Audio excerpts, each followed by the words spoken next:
السلام عليكم ورحمة الله وبركاته. إن الحمد لله والصلاة والسلام على رسول الله وعلى آله وأصحابه ومن والاه.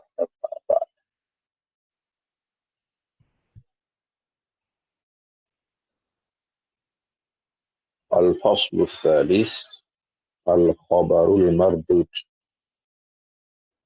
الضعيف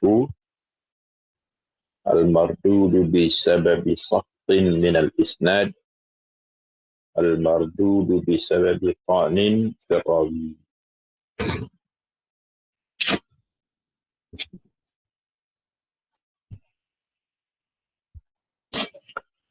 Jadi insya-Allah dalam pertemuan ini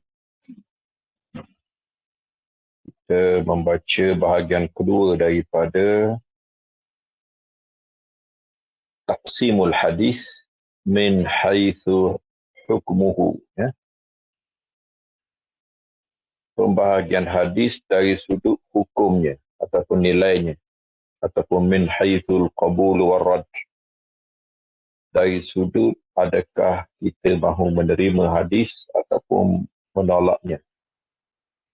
Maka hadis terbahagi kepada dua dalam kategorian ini, iaitulah bainal maqbul wal mardud. Qismun maqbulun wa qismun mardudun. Kita dah selesaikan perbahasan berkenaan dengan al-qismul awal, iaitulah qismul maqbul. Kali ini kita masuk kepada al-qismul tsani wa huwa qismul mardud, ya, bahagian mardud. Kalau makbul terbahagi kepada dua secara asasnya, iaitulah as-sahih dan hasan. Mardud boleh dua cara, ya. Sama ada satu bahagian saja, iaitulah al-hadithul dha'if. Al-hadithul dha'if terbahagi kepada dua, ya. Al-dha'if bisababi as-saqti minal isnad, al-dha'if bisababi at-ta'ni fil rawi, ya. Dhaif dengan sebab gugur sanad, dhaif dengan sebab tercela pada perawi, ya. Ataupun di sana ada cara bahagi satu lagi, iaitulah dalam kumpulan mardud kita ada dua. Yang pertamanya al-dhaif, yang keduanya al-mawdu'. Tapi kalau ikut dengan cara pembahagian pertama, al-mawdu' dia masuk dalam bahagian kedua tu, hadis dhaif, iaitulah bisababi ta'ni fil rawi, ya. Tak apalah, kita tengok susunan teks kita ini. Dhaif terbahagi kepada dua. Dhaif bisababi saqtin minal isnad, dhaif bisababi ta'nin fil rawi. Kita masih lagi merujuk kepada 5 syarat yang ditetapkan untuk hadis sahih. Contohnya ittisalus sanad, adalatul rawi, dhabtul rawi, adamus syuzuz, adamul illah. Cukup 5 syarat ni orang panggil hadis sahih. Kehilangan syarat ketiga, iaitu dhabtul rawi, dengan sebab kurang sikit, apabila diriwayatkan oleh seorang perawi yang dhabit tetapi khafif dhabti, maka itu hasan. Dhaif apa dia? Dhaif dia tak cukup syarat sahih dan tak cukup syarat hasan, ataupun diringkaskan tak cukup syarat hasan lah. Jadi salah satu daripada 5 syarat tadi hilang daripada hadis, maka dia dikira dhaif.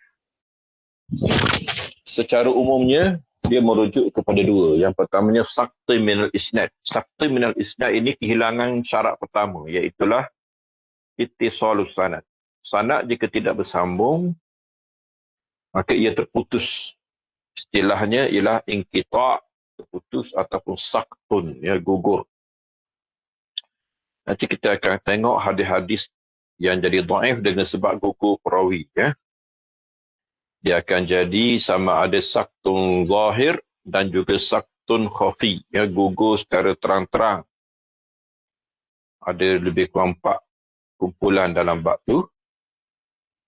Kemudian kita ada saktun khafi ataupun inqita'un khafi, terputus secara tersembunyi. Ada dua bahagian.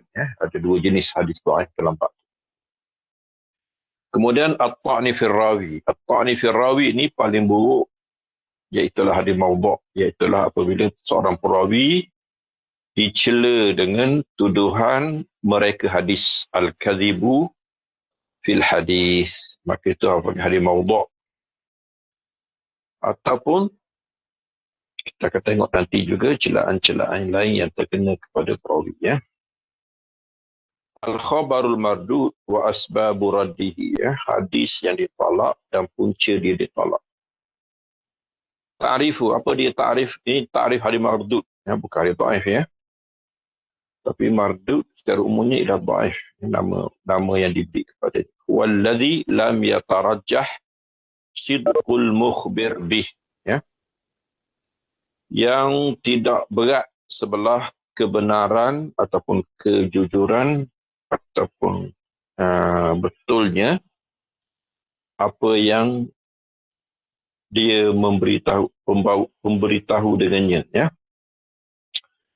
Maksudnya jika kita timbang hadis ni dalam neraca, dia berat sebelah tidak benar. وذلك بفقد شرط أو أكثر من شروط القبول التي مرت بنا في بحث الصحيح.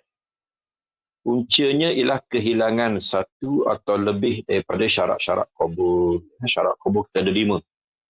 Ittisalus sanad. Kalau tidak ada syaratnya, orang panggil inqita'us sanad ataupun as-saqtu fi sanad. Yang kedua iaitulah adalatul rawi. Tidak ada syaratnya, orang panggil sama ada al-fisku, kefasikan perawi, ataupun ada muru'atil rawi, perawi yang tidak bermaruah. Yang ketiga, dhabtur rawi. Dhabtur rawi, kehilangan syarat ini sama ada al-ghaflah, lalai, su'ul hifzi, buruk hafalan, kasratul awham, terlalu banyak kesilapan, macam-macam lah. Yang keempat, iaitulah ada musyuzuz. Maka lawannya ialah syuzuz. Kalau hadis itu ganjil, mana kesilapan seorang yang siqah berbanding dengan siqah yang lain, maka itu panggil syuzuz. Hadis syaz ialah dhaif. Kemudian yang terakhir sekali adamul illah. Jadi kalau hadis itu ada illah, dia panggil hadis ma'lul. Itu adalah hadis yang dhaif. Aksamuhu wa asbabu raddi. Jenis-jenisnya.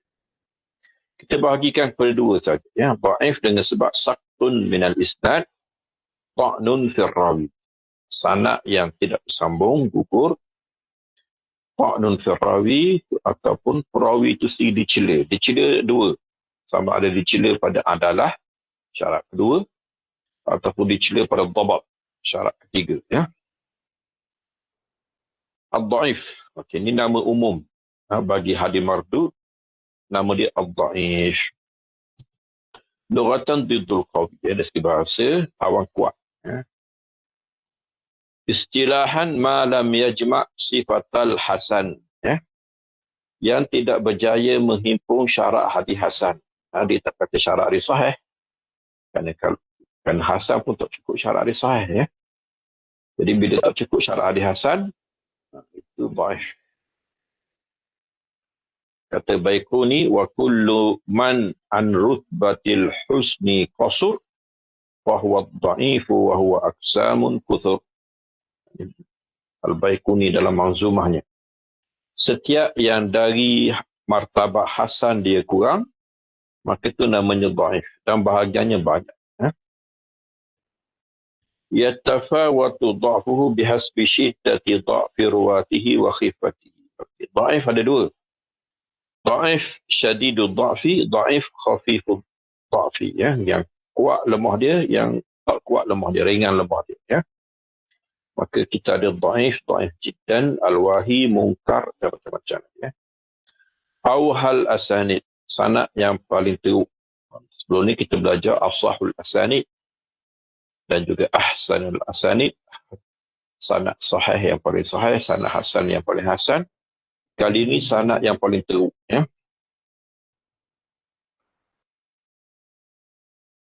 Maka dikatakan kalau sanad itu kepada Abu Bakar, maka Sadaqah bin Musa ad-Daqiqi an Firqat as-Sabakhi an Murrah At-Tayyib an Abi Bakrin.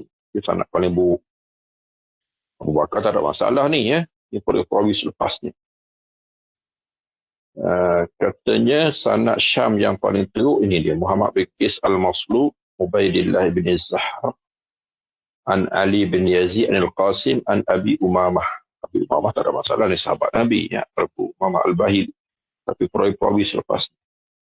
Seburuk-buruk sanad daripada Ibn Abbas ialah As-Suddi As-Saghir, Muhammad bin Marwan daripada Al-Kalbi, daripada Abi Saleh, daripada Ibn Abbas. Ibn Abbas tak ada masalah.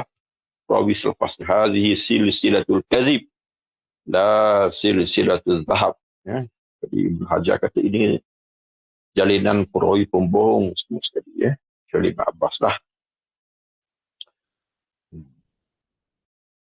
Dia bawa contoh di sini. Ya. Contoh di dhaif.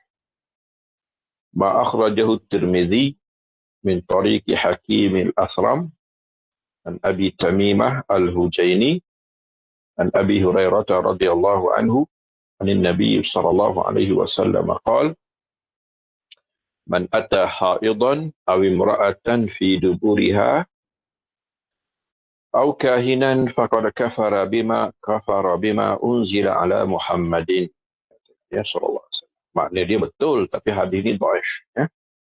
Siapa yang mendatangi perempuan haid, lelaki, suami, menyetubuhi perempuan ketika haidnya, atau perempuan pada duburnya, ya, tidak pada kubulnya, atau mendatangi kahin, iaitulah tukang nujum, ya. Faqad kafara bima unzila ala Muhammad. Dia telah kufur kepada apa yang diturunkan kepada Muhammad sallallahu alaihi wasallam. Tirmizi kata, ulasan Tirmizi tentang hadis ni, la na'rifu hadzal hadis illa min hadisi Hakim al-Asram an Abi Tamimah al-Hujaini an Abi Hurairah thumma qala wa dha'afa Muhammadun Bukhari, ya. Hadzal hadis min kibali isnadihi. Okey, hadis ni dhaif kerana sanadnya. Qultu li anna fi isnadihi Hakim al-Asram. Pengarang kitab kita ni Mahmud Tahan, dia kata penyakit pada hadis ni seorang yang namanya Hakim al-Asram. Waqad dha'afa ulama. Dia yang dinilai dhaif oleh ulama, ya. Ibn Hajar dalam Taqribut Tahzib, iaitulah kamus kepada perawi dalam Sunan Sitah, apa dia kata? Fihi lin. Dia ni lin. Padanya lin. Lin di sini dia mana lembut, tapi sebenarnya dia mana dha'f. Fihi lin ay fihi dha'fun. Dia ada kelemahannya. Dhaif. Apa hukum riwayat hadis dhaif? Yajuzu inda al-hadis wa ghairihim riwayatul ahadits dhaifah.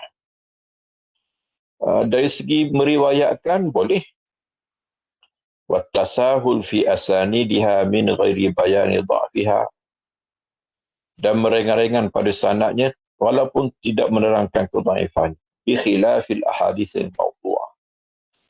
Tapi ingat, kalau orang memasukkan hadis maudhu' dalam kumpulan hadis dhaif, di sinilah beza. Hadis maudhu' tak boleh, riwayat pun tak boleh, ya. Kecuali meriwayatkan bagi tujuan memperingatkan orang ramai bahawa ini adalah hadis yang maudhu', hadis yang direka. Fa innahu la yajuzu riwayatuha illa ma'a bayani dha'f. Hadis maudhu' memang tak boleh. Dia sebenarnya dah terkeluar daripada hadis dhaif dan dia ada hukumnya tersendiri, iaitu haram diriwayat, dosa besar. Dan kalau jika berniat untuk merosakkan agama, menghina Nabi SAW, maka kufur, hukum dia murtad, keluar Islam dan boleh dihukum pancung. Bisyartain, okey. Syarat nak riwayat hadis dhaif boleh, yang bukan maudhu' lah. Boleh dengan dua syarat. Yang pertama, Allah tata'allaqa bil aqaid. Jangan berkait dengan akidah. Akidah tidak menerima hadis dhaif. Allah takuna fi bain ahkam syariah. Keduanya jangan berkait dengan hukum fiqh. Fiqh pun tak menerima hadis. Fiqh juga tidak menerima hadis dhaif. Ya.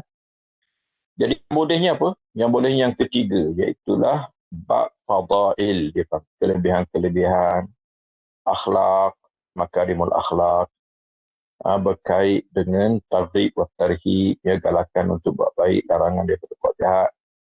Juga dalam bab al-qasas wal akhbar, ya, berita dan juga cerita-cerita, itu diharuskan. Tapi itu pun dengan syarat. Yani yajuzu riwayatuha fi mislil mawa'id, nasihat-nasihat, wa targhib wa tarhib wal qasas wa ma asbaha dzalik.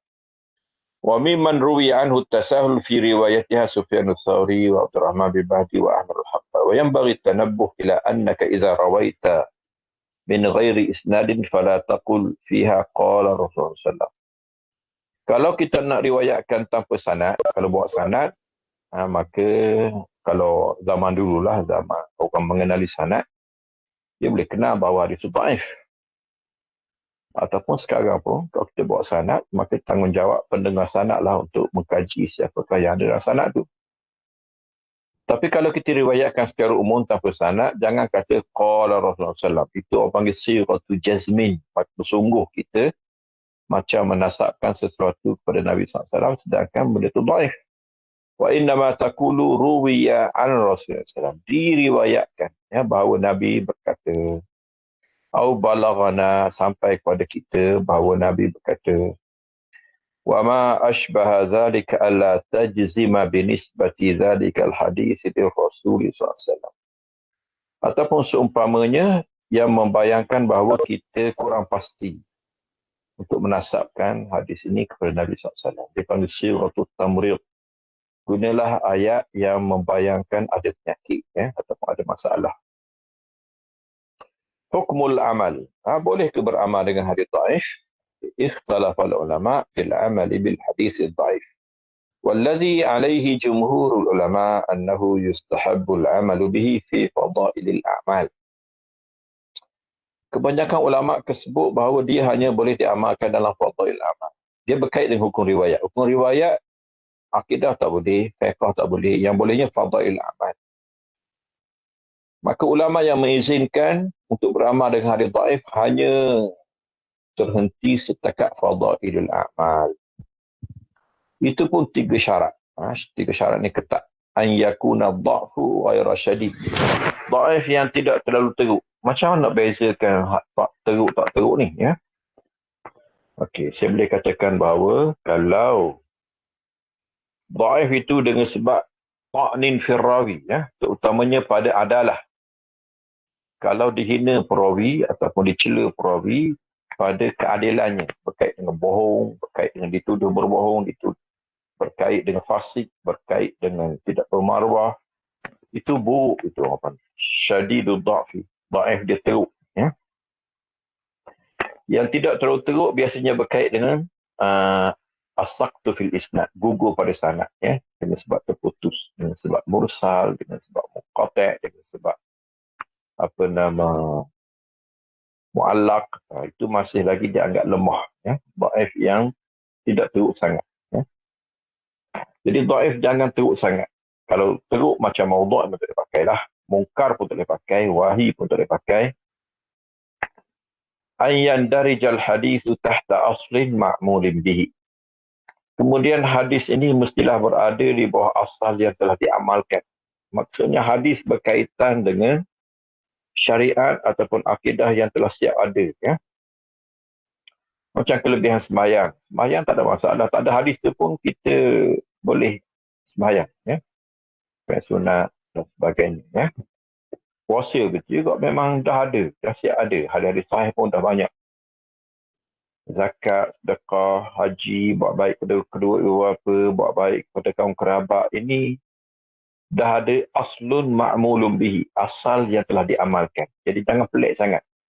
Jangan dia mendatangkan syariat baru ataupun hukum baru, ya, yang belum ada asal, kerana dia tidak kuat. Dia bergantung kepada asal yang telah ada. Alla ya'taqida indal amali bihi thubutahu. Kemudian masa beramal dengannya, jangan dia niat benda tu yakin sah daripada Nabi SAW. Tengok panggil beramal dengan ilmu.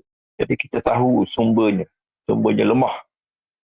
Macam kita nak menghidupkan malam Lailatul Sya'ban, malam nisfu Sya'ban dengan malam Lailatul Qadar. Lailatul Qadar jelas. Quran, inna anzalnahu fi lailatul qadar. Adapun nisfu Sya'ban itu hadis yang lemah. Itu tidak boleh dijazamkan, ya. Jadi Lailatul Qadar itu kita boleh yakin kerana sumbernya Quran. Mutawatir. Adapun malam-malam yang datang dengan kelebihannya dengan hadis yang lemah, maka jangan dijazamkan. Fal ya'taqidul ihtiyat. Dia hanya boleh niat berhati-hati. Kemungkinan, orang kata ini daripada Nabi SAW. Apa dia rujukan hadis dhaif? Dia ada dua jenis rujukan yang kemungkinan di situ kita akan bertemu dengan banyak hadis dhaif. Yang pertamanya, buku-buku yang yang dikarang berkenaan dengan perawi-perawi yang dhaif. Kutubul du'afa dia panggil. Kitab yang dikhususkan untuk menyenaraikan perawi-perawi dhaif. Kadang-kadang buku ini bukan sahaja dia menyenaraikan nama dan pengenalan, tetapi dia buat contoh. Contoh hadis dhaif yang diriwayatkan oleh perawi-perawi. Contoh kitab dia Al-Du'afa Ibn Hibban, Mizanul I'tidal Zahabi, ya. Al-Du'afa Al-Uqaili dan sebagainya, ya. Kemudian di sana kitab khusus hadis dhaif. Terutamanya di Marasil contohnya, hadis mursal sahaja. Marasil karangan Abu Daud. Ilal banyaklah Daruqutni, Ilal Ibn Abi Hatim, Ilal Kabir dan Ilal Saghir karangan Tirmizi dan lainnya. Al-Mardudu bisababi as-saqti minal Islam. Okey, kita masuk tajuk pertama. Tadi baru pengenalan, ya. Tajuk pertama iaitulah hadis yang ditolak kerana as-saqti minal isnad. Gugur pada sanad. Mana sanad terputus. Kita ada saqtun zahir dan kita ada saqtun khafi, ya. Gugur terang-terang. Terang-terang nampak gugur. Maknanya bagi orang yang mula-mula belajar ulum hadis, belajar tentang sanad, belajar ilmu rijal, ilmu jarah ta'dil, dia dah dapat pengesan bahawa terputus, ya. Okey, kita akan tengok 4 jenis dalam bab terputus jelas. Al-mu'allaq, al-mursal, al-mu'dal, al-munqati'. Okey, 4, ya. Kemudian saqtun khafi. Gugur secara tersembunyi. Maksudnya pelajar-pelajar yang baru belajar, dia akan dapati bahawa sanad ini bersambung. Semua perawi sezaman dengan perawi selepasnya. Ada hubungan di antara guru dan murid. Tetapi kena berhajat kepada ulama yang lebih berpengalaman. Walaupun dia nampak bersambung, hakikatnya tak bersambung, terputus, ya. Kita ada mudallas dan kita ada mursal khafi. Ya, ini dua jenis terputus yang tidak dapat dikesan secara zahir, ya. Okey, kita tengok yang pertama, ya, iaitulah al-mu'allaq. Apa dia al-mu'allaq? Mu'allaq dari segi bahasa tergantung, ya.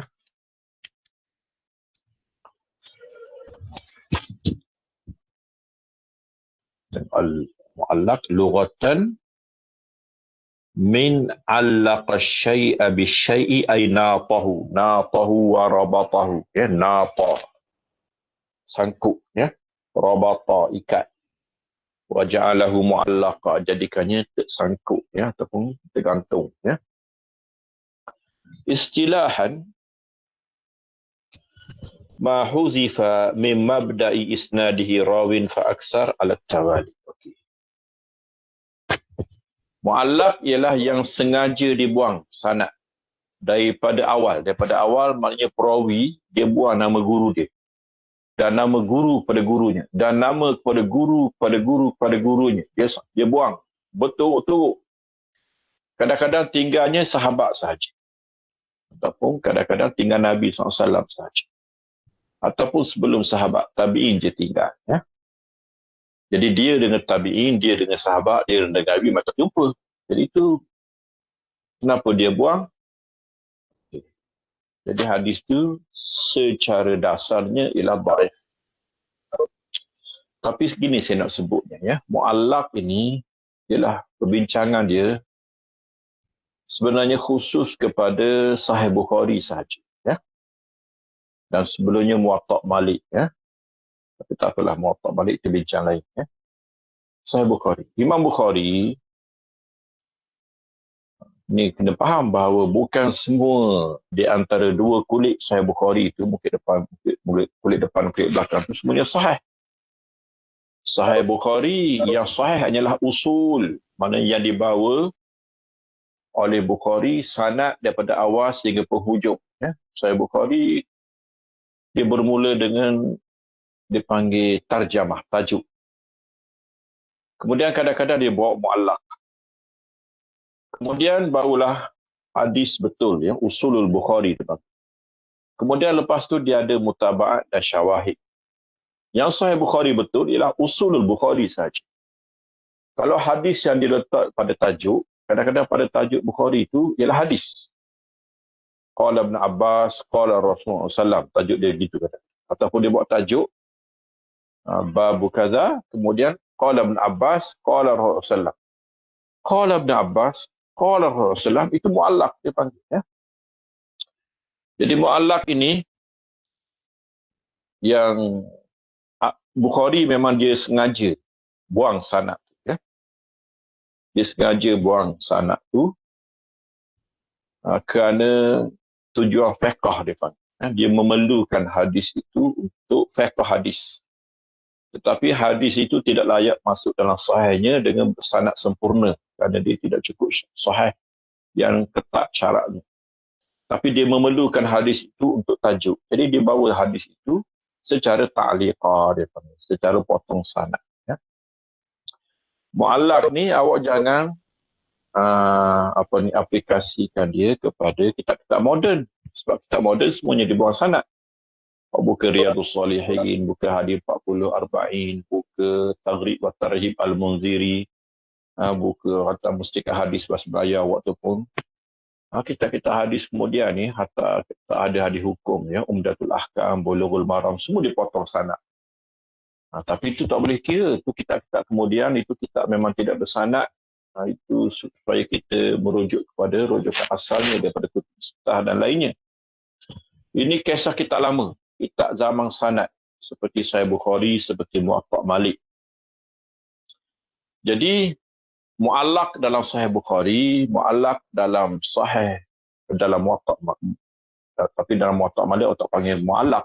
Dipanggil balaghatu Malik. Ya, balaghani. Bahasa Imam Malik. Ya. Itu secara dasarnya dhaif. Tetapi kita akan tengok nanti. Ya. Walaupun secara dasarnya dhaif, kerana sanadnya tidak ada. Tetapi dalam Sahih Bukhari, dalam Muwatta' Malik ada perbincangan khusus. Ya, kerana telah ditampung oleh ulama-ulama terdahulu. Macam Muwatta' Malik itu balaghatnya diselesaikan oleh Ibn Abdul Bar Al-Andalusi. Ya, dalam kitab dia At-Tamhid dan dalam kitab dia Syarah Muwatta' Malik At-Tamhid dan juga Al-Istizkar. Ya. Untuk Imam Bukhari pula yang menyelesaikan sanad-sanad mu'allaqat ini iaitulah Ibnu Hajar Al-Asqalani dalam kitab dia Taghliqut Ta'liq, 5 jilid lebih kurang, ya, ditahqiq oleh Dr. Sa'id Al-Qazaki. Ini orang alim. Alhamdulillah saya sempat belajar dengan dia daripada Tanah Gaza. Jadi istilahan ma huzifa min mabda'i isnadihi rawin fa aktsar ala tawali. Yang dibuang daripada awal sanad ataupun lebih, satu perawi ataupun lebih, secara berturut-turut. Min suwarihi, kadang-kadang an yahzifa jami' as-sanad. Semua sanad dibuang. Contohnya, tinggal Nabi je. Qala Rasulullah SAW. Antaranya dibuang sahabat saja. Dan kadang-kadang sebelum sahabat, iaitu tabi'in. Contoh dalam Sahih Bukhari. Ya. Babu ma yuzkaru fil fakhidh. Tengok cara Sahih Bukhari. Ya. Ini bab aurat. Ya. Bab apa yang pernah disebut tentang Peha. Okey. Kalaulah ada mazhab yang kata peha lelaki tidak aurat, maka ada dalilnya. Dia buat dalil dia. Qala Abu Musa Asy'ari ghatta Nabi SAW rukbatayhi hina dakhala Uthman. Dia tengok Abu Bakar masuk, peha Nabi terdedah.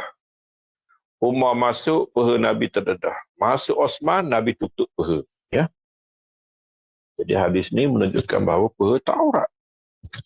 Tak apalah, ni perbincangan fiqh, rujuk balik perbincangan lah.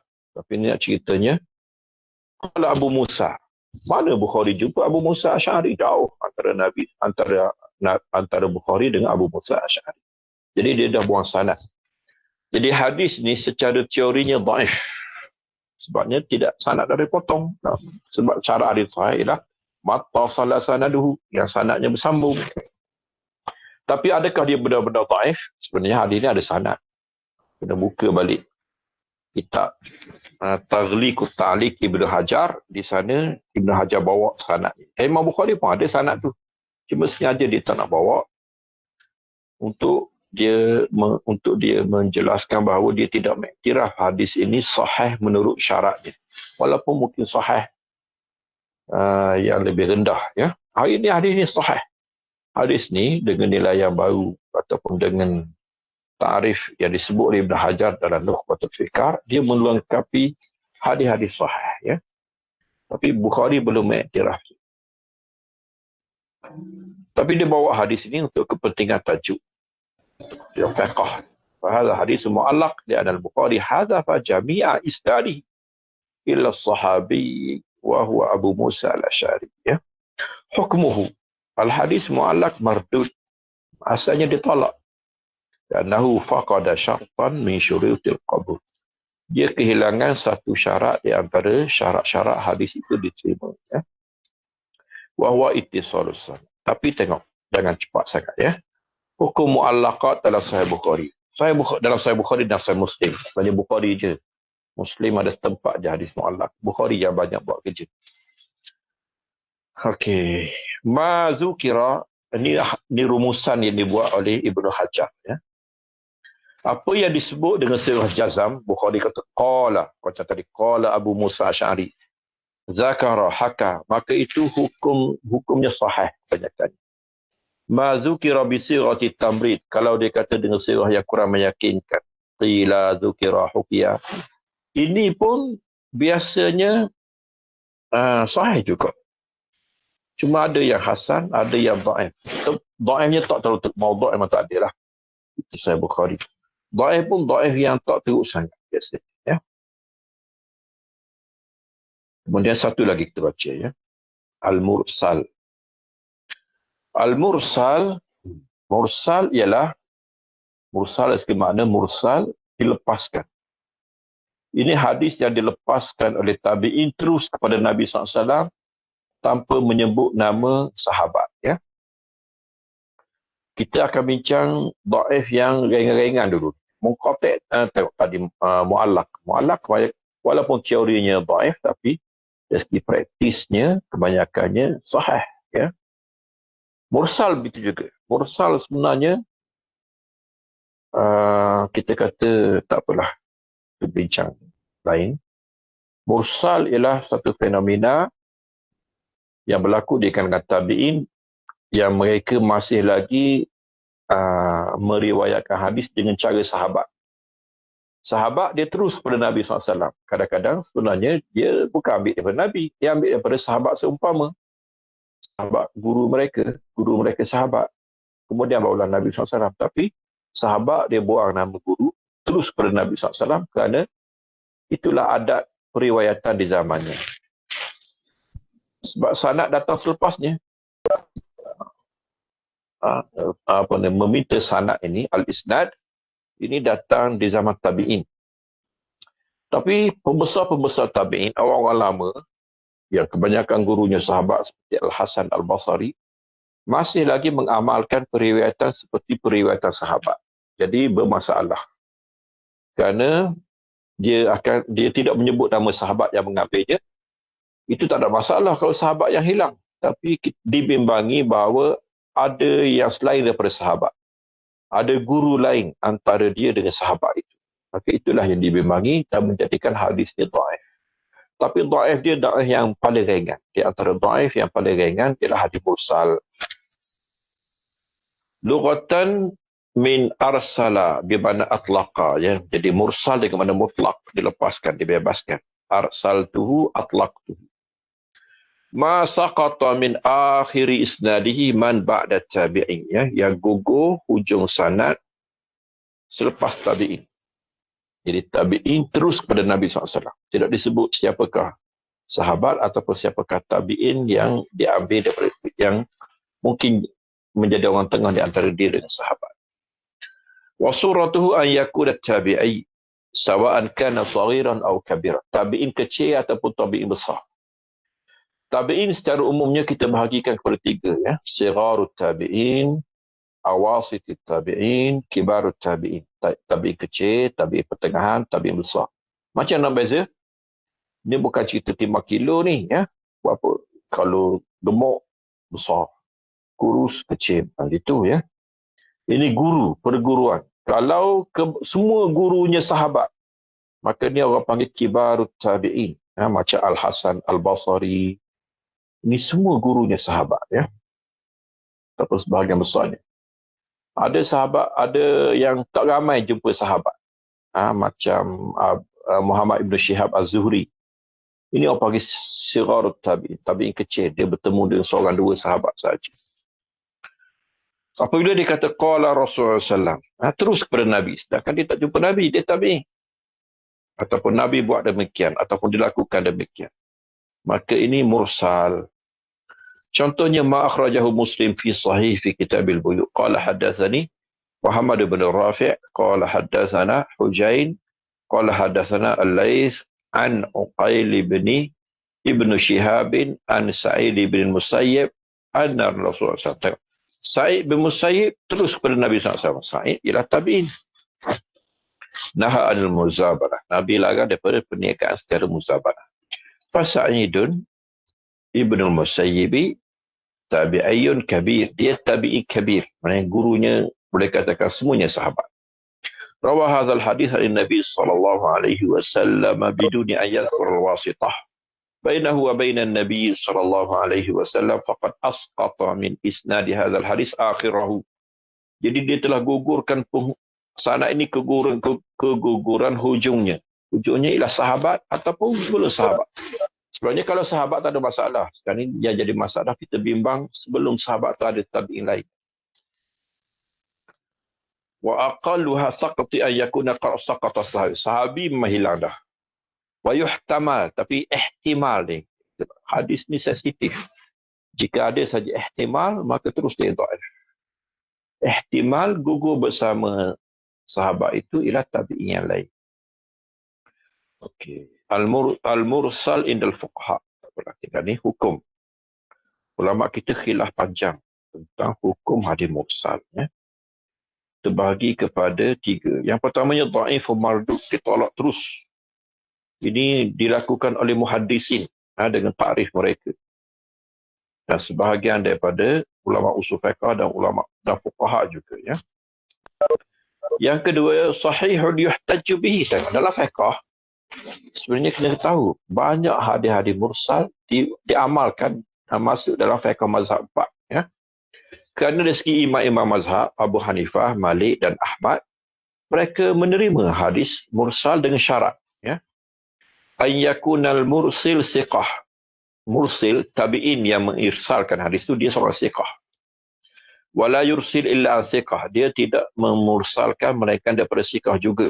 Seorang kalau seorang tabi'in yang siqah dan gurunya semua siqah.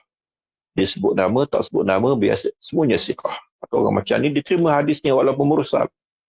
Wa hujjatuhum anna tabi'iyya siqah la yastahil an yakuna qara sallam illa idza sami'ahu min siqah. Hujjah mereka, tabi'in siqah dia tidak akan menganggap halal untuk berbohong pada Nabi SAW. Kalau dia kata qara sallam, itu memang Nabi kata betul.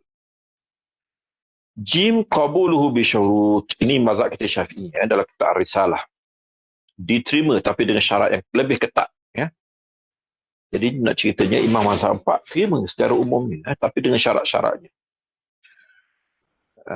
Dia kata salah satu fil mursil, 3 syarat pada perawi, wa wahidun fil hadis mursal. Okey, satunya syarat pada matan ataupun syarat pada marwi, ya.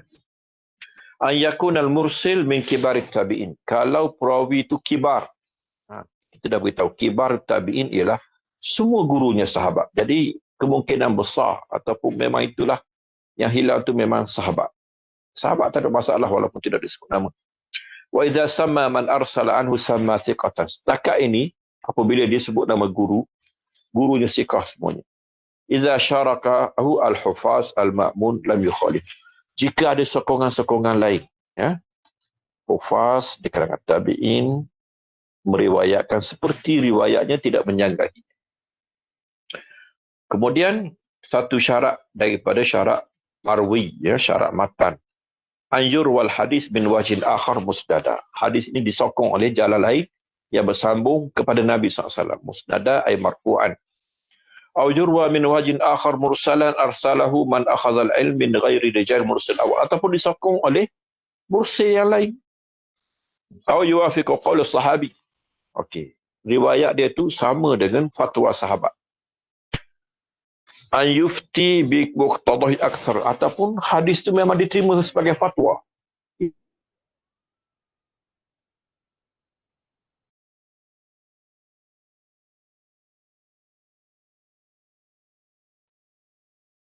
Diizinkan, ya.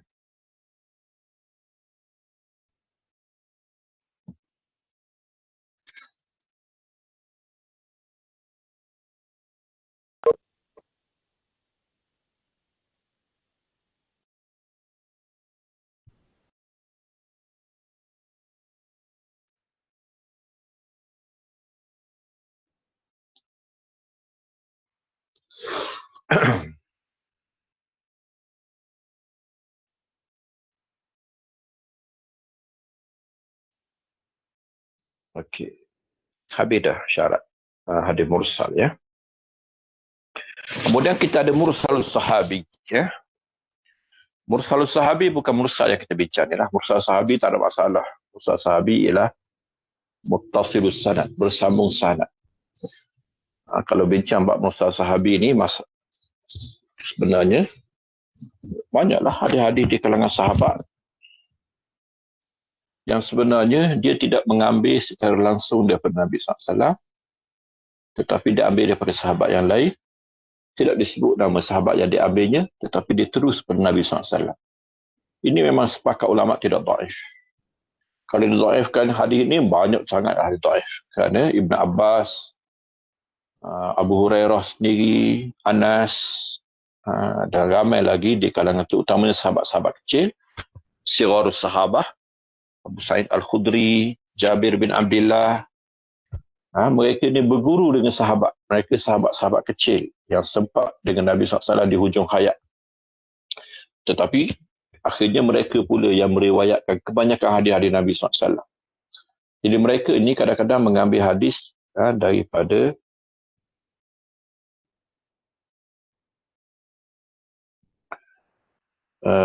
Nabi SAW secara daripada orang tengah, tetapi tidak disebut nama guru, terus pada Nabi SAW. Mursalus sahabi huwa ma akhbara bihi sahabi an qawlin Nabi SAW atau fi'lihi wa lam yasma'hu aw yushahiduhu. Memang dia tak dengar langsung daripada Nabi, dan dia tak saksi pun peristiwa itu, dan nampak pun bahawa dia tak sempat dengan peristiwa itu. Imma li sighari sinni, sama ada dia budak, atau ta'akhuri islami, ataupun Islamnya lewat, atau ghiyabi, ataupun dia tak hadir majlis itu. Wa min hadha an-naw' ahaditsu katsiratun li sighari sahabah. Banyak hadis kita dapat ini semuanya sighari sahabah. Sahabat yang mengambil hadis daripada Nabi SAW tidak banyak, tetapi mengambil hadis daripada sesama sahabat ataupun orang lama di kalangan sahabat, kibarus sahabah. Ibn Abbas, Ibn Zubair, Abdullah bin Zubair. Hukmu mursalis sahabi, mursal sahabi tak ada masalah. الصحيح المشهور الذي قطع به الجمهور أنه صحيح محتج به. Ya, dia memang sahih. Dibuat hujah dengan ini. Ya. Asharul Musannafat, kita ada Marasil Abu Daud, Marasil Ibn Abi Hatim dan Jami'ut Tahsil karangan Al-La'i. Ya. Saya rasa setakat ini saja ya yang sempat kita petang dalam sesi ini. InsyaAllah kita akan sambung di masa yang lain. Wassalamualaikum ala sayyidina Muhammadin wa ala alihi wa ashabihi wa sallama tasliman katsira. Subhana rabbika rabbil izzati amma yasifun. Wassalamun ala al-mursalin walhamdulillahi rabbil alamin. Wassalamualaikum warahmatullahi wabarakatuh.